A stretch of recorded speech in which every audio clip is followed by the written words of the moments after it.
Samantala, paalala po mga kapuso, ingat po kayo sa mga kinukuhang ahente dahil isang ginang po ang naloko ng mahigit 1.2 milyong piso na nag-ahente sa kanya ng lupa. Narito po ang exclusive report ng QRT.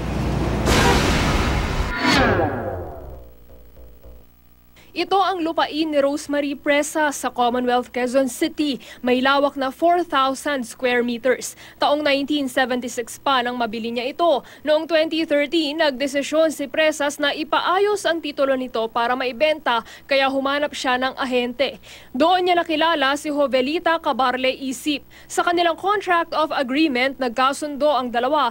Naaayusin ni Jovelita ang iba't ibang dokumento ng lupa ni Rosemary sa halagang 650,000 pesos.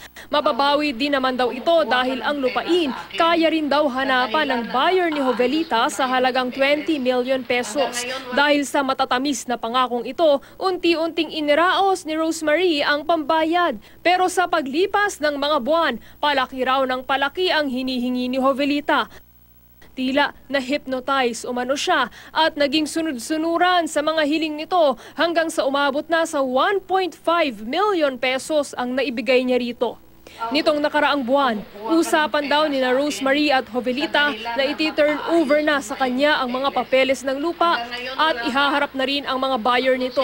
Pero si Jovelita, naglaho raw na parang bula. Dahil hindi na ito mahagilap, nagsadya sa City Hall si Rosemary para i-check kung talagang umusad ang kanyang papeles. Tila gumuho ang kanyang mundo nang mapag-alamang walang anumang ginawang transaksyon doon ang ahente.